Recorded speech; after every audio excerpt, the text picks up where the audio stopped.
Usually when a film opens with a really visceral, brutal assassination inside a car, it's trying to set up a mystery for you. Right, like a classic whodunit, who pulled the trigger, why did they do it, that kind of thing. Exactly. But the big fake, which dropped earlier this year in 2026, it does something entirely different. It starts with that double tap execution, absolute finality. Yeah, there is no ambiguity there at all. None. Yeah. And then it immediately snaps us back 3 years to this incredibly sun-drenched, just idyllic scene at Lake Duquesa in Lazio. It's total visual whiplash. I mean, you go straight from the claustrophobia of that bloody car interior to the wide open, pristine air of the Italian countryside. Yeah. And that contrast, it isn't just an aesthetic choice. It establishes the entire thesis of the movie right there. We're looking at the death of innocence before we even know who any of these characters are. And that is exactly what we are unpacking today. Welcome to the deep dive. We are going to be exploring the big fake, which runs a tight 1 hour and 52 minutes. And look at how it creates what is essentially a masterclass in the guiding philosophy of deception. It really is a masterclass. It is. We're looking at these 3 childhood friends. You have Tony, Fabio, and Vito. They leave that beautiful lake with these huge dreams of making it in Rome. And they essentially represent the 3 pillars of Italian society, right? Yeah. You've got art, politics, and religion. Or rather, the corruption of those pillars. Because our mission today is to look at how ambition completely warps these guys. You see the artist turn into a forger, the worker into a terrorist, and the priest into a Judas. It is a really heady setup, but the film manages to make it so incredibly engaging because it focuses so tightly on the actual mechanics of how these 3 lose their way. And we should probably start with Tony. Yeah, Tony is our anchor here. So he arrives in Rome, he piles out of Vito's absolute junker of a car, and he really tries to make it as a legitimate street painter. And fails. Miserably. Oh, completely bombs. But this is crucial for you to understand his arc. Tony isn't a failed artist because he lacks skill. He has immense talent. He fails because the market simply does not want his reality. Right, he meets Donna, the art dealer.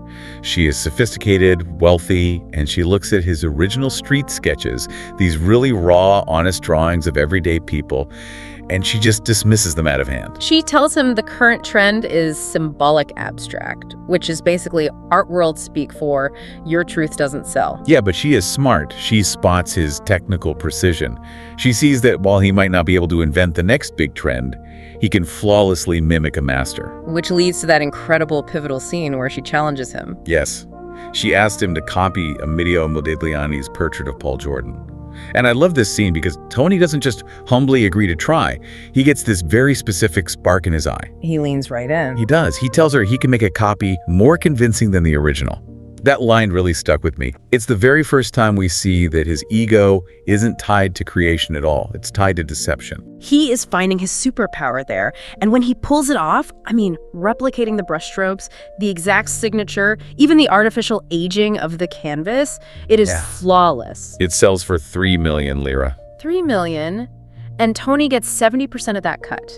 He buys a house with Donna, their relationship blossoms, and suddenly this fake life is paying dividends that his real life never ever could. He even says it explicitly later in the film. He says his fake identity is actually worth more than his real one. He fully embraces the lie. He does. But while Tony is getting very comfortable in his deceptions, his friend Fabio is spiraling into a much more dangerous kind of truth. Right, let's shift to Fabio. He goes to work in a factory, absolutely hates the grueling conditions, and he gets radicalized. And we really have to contextualize this for you. The film is set against the backdrop of the years of lead in Italy. It was an incredibly volatile time. Extremely. It was an era of intense domestic terrorism, political violence. Fabio ends up joining the Red Brigades, which was a real far-left militant group. And I think it's important to note we are just analyzing the film's portrayal of this history here. Absolutely. We're just looking at the source material. Neither of us are taking any political sides here. Right. And the film shows that Fabio isn't doing this for money or personal gain. He truly, deeply believes that the Red Brigades are the only ones capable of breaking the corrupt system and pulling Italy out of NATO. But the tragedy of Fabio is that his belief ends up dragging Tony into the crossfire. Fabio needs to rob a safe to fund the cause, get weapons, get cash. And he asks Tony for help. And Tony's response is fascinating. It really is. Tony explicitly states, "I don't belong to any ideology." Which is Tony's fatal flaw, honestly. He actually thinks he can be a neutral party in an active war zone. Yeah, he agrees to help with the heist, not because he gives a single damn about the revolution, but purely out of loyalty to Fabio. It's personal loyalty completely overriding any sense of civic morality or self-preservation. And of course, the heist goes horribly sideways. Fabio gets injured during the robbery. They have to flee, and they end up going to their third friend, Vito the priest, for medical help. And this is a really revealing moment for Tony. He completely refuses his share of the stolen money. He leaves it all for Fabio. It paints Tony with this very strange, almost contradictory code of honor. He is a criminal. Yes, he's forging art and robbing safes, but he isn't greedy for what he calls blood money. But that supposed neutrality Tony clings to gets tested almost immediately. Because through his shady art connections, Tony ends up meeting Balbo. Oh, Balbo. Now this is where the political web really tangles. Balbo is a fascist. He is heavily connected to the Black Brigades, who are the sworn mortal enemies of the left-wing Red Brigades that Fabio just joined. And Balbo somehow knows that Tony helped with the heist. Right, so Tony is now formally working for a fascist criminal who knows he actively helped communist revolutionaries. And the film really leans into the absurdity of this landscape here. Tony's reaction to this massive conflict of interest is just a shrug. He is completely colorblind to the politics, red, black, left, right. It's all just clients to him. Which makes him the absolutely perfect tool for the tailor. The tailor. Okay, we have to talk about him. This character is terrifying precisely because he's so quiet.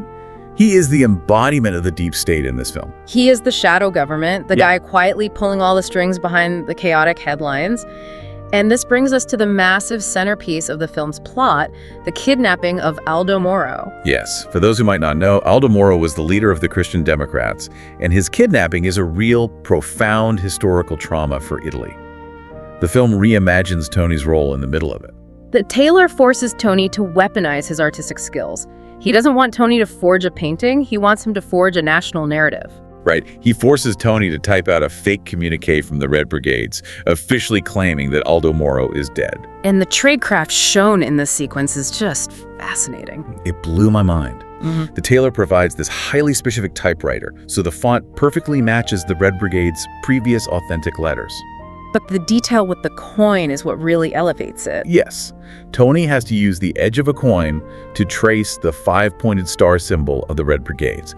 He has to do it so it looks imperfectly perfect, like an authentic militant stamped it in a rush, not like a master artist drew it. It is the literal weaponization of aesthetics. By forging that star and that letter, Tony isn't just tricking some wealthy art buyer anymore. He is actively manipulating the emotional state of an entire nation. The tailor's goal was to completely derail any hostage negotiations, to just plunge the country into chaos. And Tony just views it as another quote-unquote work of art. He totally dissociates from the moral horror of what he's doing. He does.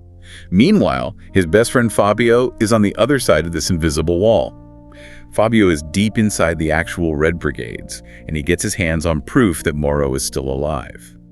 A photograph. And Fabio wants to use that proof to negotiate. He still genuinely thinks he is fighting for the power of the people. But he's out of his depth.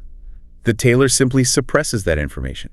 The deep state buries the truth to keep the tension high. It's the film's major critique of the conspiracy theories from that era. Fabio eventually gets cornered and gunned down by the police. He dies for a cause that was secretly being manipulated from above the whole time. The revolutionary was just a pawn in the state's game. He dies because he believed too much. Which perfectly sets up the contrast with Vito. If Fabio is the true believer, Vito is the absolute pure cynic. Oh, Vigo. He is easily the most insidious character of the three. He wears the collar, he's the priest, supposedly the moral anchor of this trio, but he is rotten to the absolute core. There is that one dinner scene that just tells you everything you need to know about who Vito really is. I know exactly the one you mean. Tony takes him out to this really fancy dinner, and Vito sits there playing the humble, pious servant of God. He orders this very meager, simple bowl of soup. Yeah. But then the absolute second Tony pays the bill and looks away, Vito just ravenously starts eating Tony's expensive, half-finished leftovers. It is just gluttony masquerading as piety, and it escalates so quickly from there. Vito isn't just sneaking expensive leftovers, he is actively embezzling from the church. Right. He tells Tony he needs money to renovate a church soup kitchen, so Tony gives him a huge donation.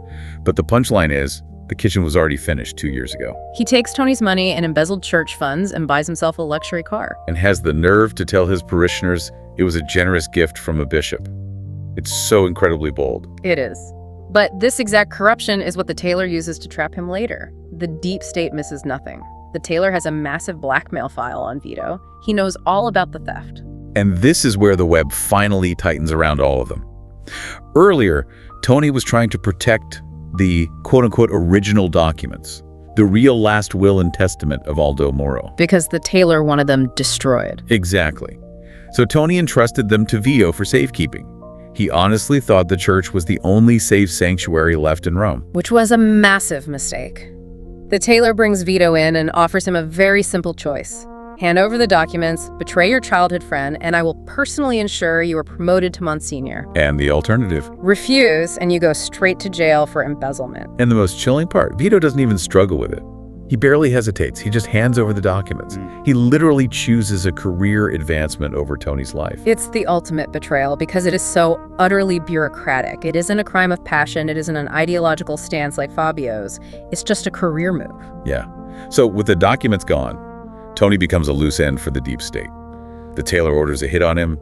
He hires a cleaner named Cenero. Now, Cenero is a brilliant callback. We really have to talk about him because this is where Tony's past actions, his specific kind of transactional kindness, actually pay off. Right. Remind everyone who Cenero is. Earlier in the film, Tony did a job forging a passport for Cenero. He created a fake identity for him, Eduardo, so Cenero could travel safely. So Cenero owes Tony a life debt. A debt of gratitude. Exactly. So instead of just putting a bullet in Tony's head instantly, Cenero warns him, and he drops the bombshell. He tells Tony that it was Vito who sold him out for a promotion. That moment, you could literally see something inside Tony just snap. Yeah. I mean, the political manipulation, he could handle that. The physical danger, he was used to that. But the personal betrayal. Yeah. Realizing his brother, the priest, sold him out for a fancy title. It changes him fundamentally. It forces Tony to make a brutal calculation. He realizes that in this world, this big fake, you cannot survive by being loyal. You only survive by being the absolute best liar in the room. So he decides he has to fake his own death to escape the tailor's hitmen. But to fake a hit, you need a body. Which brings us to the climax, the final restaurant scene. Tony invites Vito to meet him. And Tony plays the role of the defeated man perfectly. He hands Vito this very sentimental goodbye letter, acts like he's fleeing the country in disgrace, and then he gives Vito the keys to his car. Not the rusty junker they arrived in from the lake 3 years ago, the new expensive luxury car. Right. And, it's a test, really. If Vito had even a shred of a conscience left, he might have confessed right there. He might have refused the car out of guilt. But Vito is driven by greed. He takes the keys without a second thought. He genuinely thinks he's won the game. He got his promotion to Monsignor, he got rid of his problem, and now he's got a free luxury car. So Vito walks out, gets in the driver's seat. Cenero, or the hitman Cenero setup, is watching from the shadows. And suddenly we get that exact callback to the opening scene. The visual whiplash makes sense now. The shots are fired through the glass, the brutal double tap. Vito is killed instantly, mistaken for Tony. Or rather, intentionally sacrificed by Tony. It is his final, greatest forgery. Tony literally paints a picture of his own assassination, and he uses Vito's body as the canvas. That is a chilling way to put it, and the aftermath is just gut-wrenching. Tony escapes in a taxi with Donna. She's pregnant. They are speeding out of Rome, escaping, and Tony in the backseat is just sobbing uncontrollably. He survived. He survived, yeah, but he had to literally feed his best friend to the wolves to do it. It creates this terrifying scorecard for the film's philosophy of deception. Think about it. Fabio, the militant, he died chasing a fake revolution. Vito, the corrupt priest, he died because he eagerly believed the fake sentiment of his friend. And Tony, the professional liar, is the only one who actually walks away breathing. It really hammers home the film's central message. Ambition corrupts everyone, but it corrupts them differently. Fabio was corrupted by his blind ideology. Vito was corrupted by sheer greed, but Tony was corrupted by raw necessity. And by the crushing realization that everyone else around him was lying too. I mean, the government, the violent rebels, the Holy Church, they were all just running different versions of a scam. Exactly. Tony just decided to run the best one. And we definitely can't forget the final financial piece of the puzzle before we wrap up.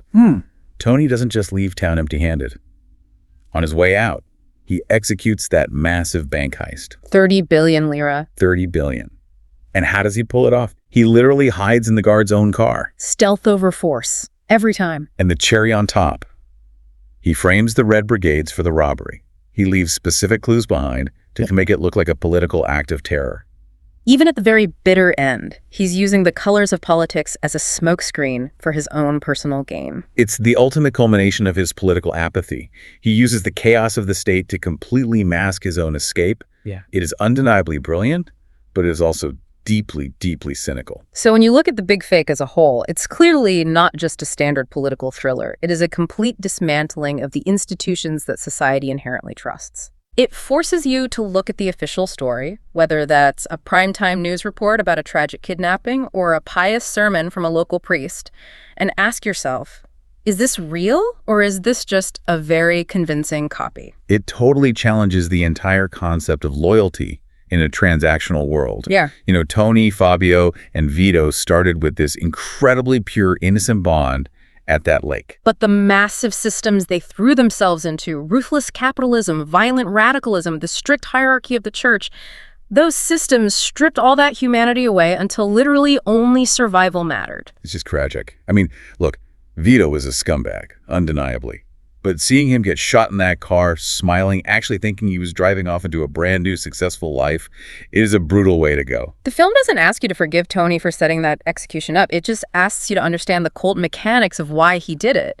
It is the survival of the fakest. Survival of the fakest. That is the tagline right there. Oh, and I think the hand injury detail is definitely worth mentioning before we close out.